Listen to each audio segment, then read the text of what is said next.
नदियों में उफान, आफत में जान।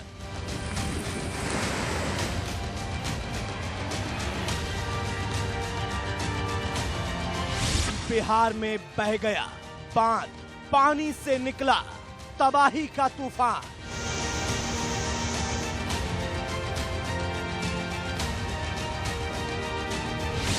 गांव-गांव बह गए, शहरों में मकान ढह गए।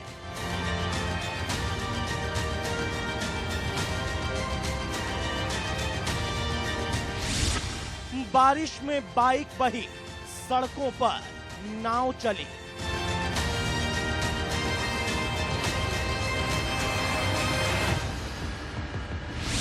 रेगिस्तान में बाढ़ आ गई, पानी बनकर कयामत आ गई।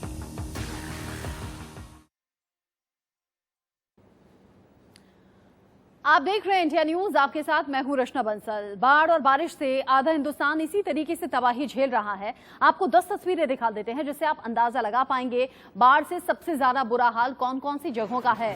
असम, पूर्वोत्तर और बिहार, जहां पर बर्बादी, बाढ़ ने लोगों को परेशानियों से घेर रखा है, लोगों की जिंदगी को एक तरीके से नर्क बना दिया है। ये तस्वीरें गोपालगंज, चंपारण, भागलपुर, समस्तीपुर, सोनपुर, मोतिहारी, सीतामढ़ी, नौगांव, तेलंगाना और हैदराबाद की आपके टीवी स्क्रीन पर हैं।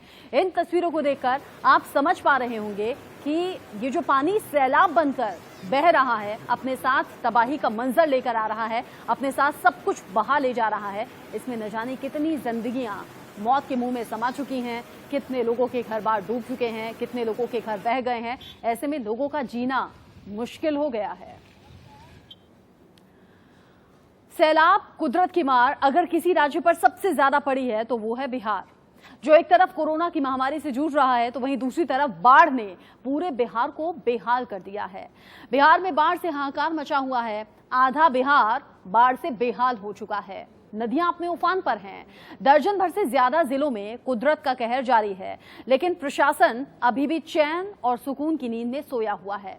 आप रिपोर्ट देखिए कैसे बाढ़ से बिहार तड़प रहा है।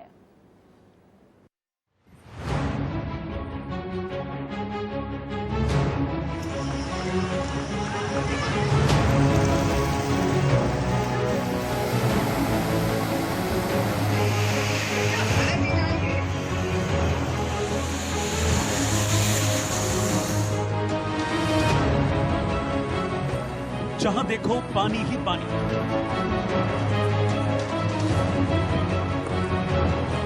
जहां देखो बाढ़ ही बाढ़। जिंदगी थम गई। कुदरत की मार लोगों को घुटने टेकने पर मजबूर कर रही है, क्योंकि आसमान से बारिश नहीं, आफत बरस रही है।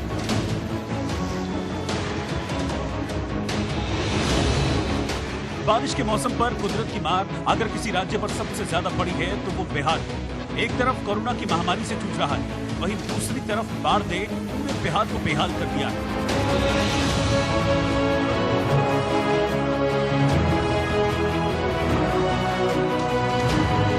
जिंदगी थम गई है, जनजीवन अस्त व्यस्त हो गया है। लाखों घर बाढ़ की चपेट में आ चुके हैं। हजारों गांव पानी की भेंट चढ़ गए हैं। सैकड़ों सड़कें पूरी तरह से बर्बाद हो गई हैं। दर्जनों पुल पानी में बह गए हैं। यूं तो पूरा उत्तर बिहार बाढ़ की मार से त्राहिमाम कर रहा है, पर बाढ़ को लेकर इस वक्त बड़ी खबर मोतिहारी से सामने आई है, जहां गंडक नदी पर बना चंपारण तटबंध टूट गया। तटबंध टूटने से दर्जनों गांव में पानी घुस गया। ये तस्वीर उसी वक्त की है जब संग्रामपुर बांध टूटा था। अब आलम यह है कि लोग अपने घरों को छोड़कर ऊंचे स्थानों की ओर पलायन करने लगे हैं। इलाके के लोगों में दहशत का माहौल बन गया है। बांध टूटने से पूरा NH 74 पानी में डूब गया है।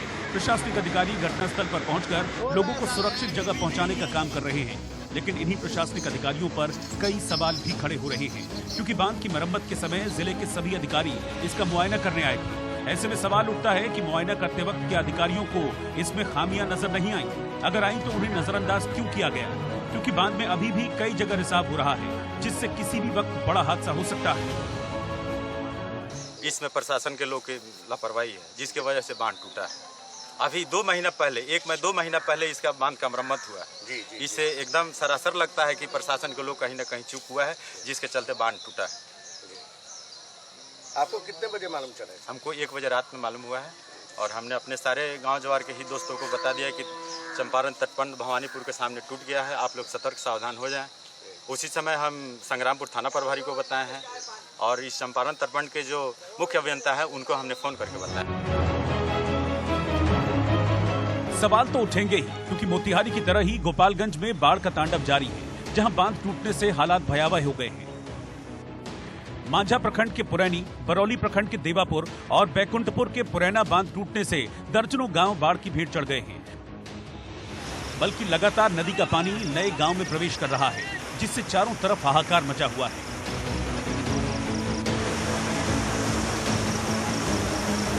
आसमान से लगातार बारिश हो रही है और नीचे पानी के बहाव की वजह से लोगों की मुश्किलें दोगुनी हो गई हैं। उनके घरों के आसपास पानी फैलने लगा है। गुरुवार की आधी रात जैसे ही बांध टूटा, वैसे ही लोगों में अफरा तफरी मच गई। लोगों को परेशानी ये है कि आखिर कोरोना काल में वो जाएं तो कहां जाएं।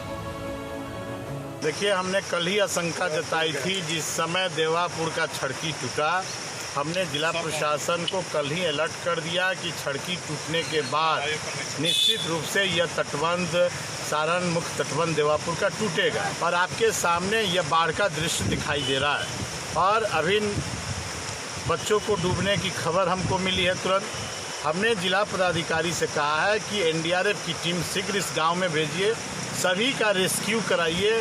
कम से कम 10,000 से ऊपर लोगों का प्रभावित हुए हैं देवापुर में, खाली देवापुर, केवल देवापुर में। और ये मार्च से काम लगा है बनने के लिए। 2 टोकरी माटी, 2 टोकरी यहाँ रख दीजिए, 2 टोकरी वहाँ रख दीजिए, कोई देखने वाला नहीं है। सब कमीशन से और घूसखोरी और कमीशन खोरी से ये काम हो रहा है। बिल्कुल ही अथी है। बांध कब टूटा है? बांध टूटा है 12 बजे रात में। एनडीआरएफ के जवान बाढ़ में फंसे लोगों को सुरक्षित स्थान पर पहुंचा रहे हैं, लेकिन सवाल इस बात का है कि ये बांध कोई पहली बार नहीं टूटा है। पहले भी ये 2 बार टूट चुका है और इस बार भी इसके टूटने का अंदेशा जताया जा रहा था, लेकिन प्रशासन ने इस तरफ कोई ध्यान नहीं दिया। अगर ध्यान दिया गया होता तो ये तबाही न होती, हजारों लोग यूं बेघर न हुए होते। वहीं वाल्मीकि नगर बैराज से 4 लाख क्यूसेक पानी छोड़े जाने से गंडक बेकाबू हो गई है। गंडक नदी विशंबरपुर में लाल निशान से 2 मीटर ऊपर बह रही है। वहीं पतेहरा और डुमरिया घाट में भी खतरे के निशान को पार कर गई है और मटियारी में लाल निशान से 1 मीटर ऊपर बह रही है। गंडक कभी भी नियंत्रण से बाहर हो सकती है और आलम यह है कि अटकलें भय की दिशा में बढ़ रही हैं। ग्रामीण सहमे नजर आ रहे हैं, क्योंकि इस बाढ़ के कहर से बिहार में सिर्फ गोपालगंज और मोतिहारी ही प्रभावित नहीं है, सिवान और सारण जैसे जिले भी बाढ़ के कहर से जूझ रहे हैं। बाढ़ का असर यातायात पर भी देखने को मिल रहा है। दरभंगा से समस्तीपुर के बीच ट्रेन को रोक दिया गया है। उधर सीतामढ़ी जिले में बागमती और अधवारा समूह की नदियों के जलस्तर में एक बार फिर से इजाफे का सिलसिला शुरू हो गया है। लेकिन जहां एक तरफ कुदरत कहर ढा रही है, वहीं लोग भी लापरवाही दिखाने से बाज नहीं आ रहे। बारिश के चलते जल जमाव वाले इलाके और नदियों में लोग बेवजह तैराकी, मछली पकड़ने और सेल्फी के चलते दर्जनों लोग अपनी जान गंवा चुके हैं। मरने वालों में ज्यादातर बच्चे शामिल हैं, जो दिन भर जल जमाव वाले इलाके में तैराकी करते हैं और पानी में स्टंट करते नजर आते हैं। जिला प्रशासन बाढ़ प्रभावित इलाकों में बेवजह लोगों को जाने से रोकने के लिए प्रचार प्रसार कर रहा है, लेकिन अभिभावक लगातार अनदेखी कर रहे हैं। सीतामढ़ी जिले में अब तक पानी में डूबने से 13 लोगों की जान जा चुकी है, जबकि जिला प्रशासन का आंकड़ा 16 है। मतलब बिहार में कुदरत की मार लगातार जारी है। Bureau report, India news. ये जो बाढ़ है ये आधे हिंदुस्तान में कहर बनकर टूट रही है। घाघरा और चंदन जैसी नदियां रौद्र रूप में बह रही हैं। बाढ़ का खतरा लोगों में दहशत मचाए हुए है, लेकिन इस मौसम में भी कुछ लोग हैं जो कि पिकनिक मनाने से बाज नहीं आ रहे। मध्य प्रदेश के छिंदवाड़ा में पिकनिक मनाने के लिए पहुंची लड़कियों को सेल्फी का प्यार उनकी जान की आफत बन गया। परफेक्ट सेल्फी लेने की कोशिश में दोनों लड़कियां पेंच नदी के बीच में जाकर पत्थर पर जाकर फंस गईं, बैठ गईं। इसी बीच अचानक से नदी में पानी का बहाव तेज हो गया और दोनों नदी में फंस गईं। चीख चिल्लाहट शुरू हो गई। जहां बाढ़ से आधा हिंदुस्तान त्राहिमाम कर रहा है, वहीं मध्य प्रदेश के छिंदवाड़ा में पिकनिक मनाने गई लड़कियों का सेल्फी का प्यार उनकी जान की आफत बन गया। परफेक्ट सेल्फी लेने की कोशिश में 2 लड़कियां पेंच नदी के बीच में पत्थर पर जाकर बैठ गईं। इस बीच अचानक नदी में पानी का बहाव तेज हो गया और दोनों नदी में ही फंस गईं। जिसके बाद चीख पुकार मच गई। उनके साथ गई सहेलियां ये देखकर डर गईं। उनके हाथ पैर फूल गए। लेकिन कोई बड़ा हादसा होता उससे पहले नदी में फंसता देख पिकनिक मनाने गई दूसरी युवतियों ने पुलिस प्रशासन को सूचना दी।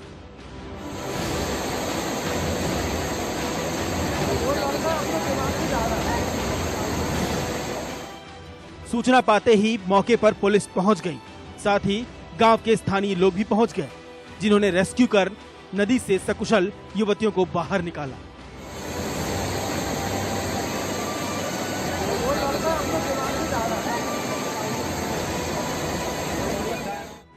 इन तस्वीरों को देखकर लोगों के जहन में पाताल पानी की वो तस्वीरें ताजा हो गईं, जब पूरा परिवार पानी में बह गया था।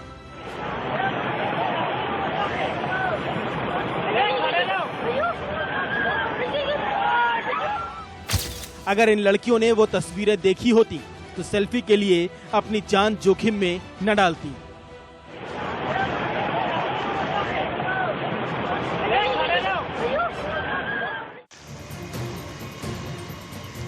ये उत्तर प्रदेश का बलिया है और ये प्रचंड रूप से बहती घाघरा नदी बाढ़ से सिर्फ बिहार बेहाल नहीं है। उत्तर प्रदेश का बलिया भी बाढ़ से जूझ रहा है, जहां बाढ़ का खतरा लोगों में दहशत मचाए हुए है। घाघरा नदी अपने प्रचंड रूप में बह रही है। चारों तरफ पानी में खेत, या यूं कहें खेतों में पानी ने बुरा हाल कर रखा है। किसानों की खड़ी फसल डूब गई है।